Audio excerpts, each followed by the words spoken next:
Vinci Institute was started in 1997 as a futurist think tank. We decided early on that we didn't want to just talk about the future, we wanted to help invent it. So as a consequence, we spent a lot of time working with the inventors, the entrepreneurs, kind of the revolutionary thinkers, to help them get their ideas off the ground. Da Vinci was very much a futurist, a man ahead of his time. And we're all going to be living in the future. Tomorrow is the future, so we're going to be living in the future, but we don't spend much time thinking about it. What music that we listen to today will people still be listening to 100 years from now? Is music still going to come from speakers? Maybe it'll just appear in space somehow. Maybe music will just appear in our heads. In 1972, I was a young engineering student at South Dakota State University. I was told I had to take a course in slide rules. I asked my professor, do I have to take this course in slide rules? And he basically says, yeah, all engineers need to take a course in slide rules. Now the engineers at Hewlett-Packard and Texas Instruments at the time that were working on next generation calculators, and calculators were available then, they were pretty expensive. This was clearly, in my mind, it was the end of the slide rule era, and it was the beginning of the calculator era. Now when I looked at this, I said, well, there's this kind of this space in the middle there that I thought, well, this is kind of an interesting naming opportunity. And the name I came up with this is Maximum Freud. Why would you call it Maximum Freud? Well, this is the time we spend most of our time on the couch talking to a shrink trying to figure out what's going on, because it's a time of lots of chaos, and it's also a time of great opportunity. Here's the important part though. This isn't just about slide rules and calculators.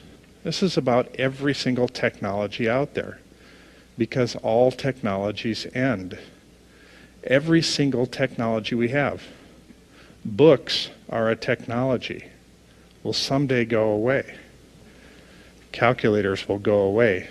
Computers will go away. And they'll be replaced by something else. I'm not one that goes out and advocates the future, say that we have to go this way because the new technology is going to be much better. I don't think we're going to create any utopian society. With each new technology we create more problems, but it's moving that direction and there's no stopping it.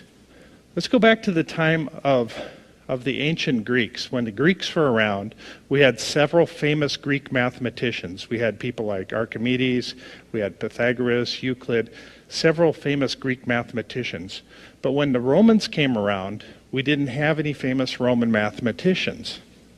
Now this isn't because the Romans were dumber than the Greeks. It was because they used Roman numerals.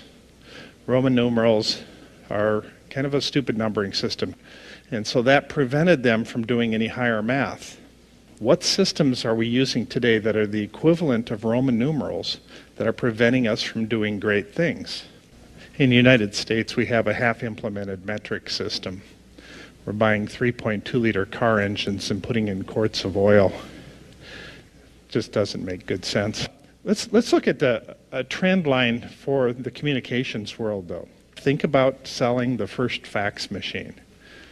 How tough was it to sell that first one? Saying, oh yeah, but other people have to have them before it'll work. One thing I like to say is that the next big thing was always invented over 25 years ago. We just celebrated the 35th anniversary of the internet. The cell phone was invented in 1973. But whenever you get to cutting edge breakthrough technology, it always takes at least an entire generation for it to take off. Companies today are very interested in what works for them. They aren't interested in what the other companies are buying. This age of hyper-individuality becomes real interesting. We have the bloggers, the podcasters, the vidcasters, it's the video bloggers, and they're creating content rapidly, and it's given a voice to millions of people. And when millions of people start talking, it can change things rather rapidly. What it's doing is it's changing the tempo of business, so things happen quicker. Changes will happen quicker. Companies will emerge from nowhere to become giant corporations seemingly overnight, and at the same time large companies can just disappear overnight. I'm interested in knowing what are the critical factors, success factors to introduce new products, in your opinion? I think it's very critical. You know, in the past, you'd run full-page ads in newspapers, run television ads, that sort of thing.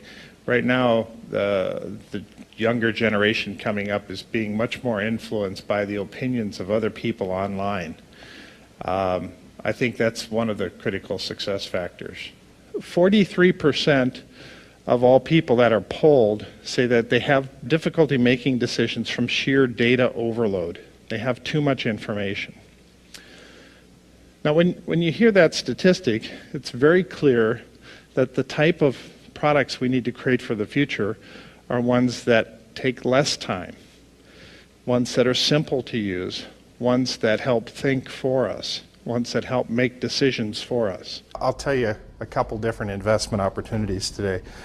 This one here is what we call the flying lawnmower.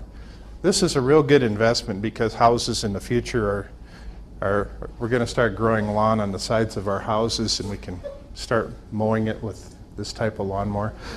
Hedges, we might grow 100 feet, 200 feet tall, and we can still trim them. 3 bold predictions for what the future is going to hold for us. One of the big technologies coming out is WiMAX. It's like Wi-Fi on steroids. WiMAX is a technology that sends out a signal 30 miles in each direction. Our income tax system is on the verge of collapse. I'm predicting that the income tax system will be replaced. And the last prediction I'm going to make is that we're headed towards the time with the end of wires. We pride ourselves in being able to push the envelope, thinking about the future. And what better way to do that than through the inventors that are kind of the cutting edge people that are creating the technologies that will define what tomorrow is. It's a fabulous environment. It's a very creative environment to be in. That's the kind of world that I like to live in.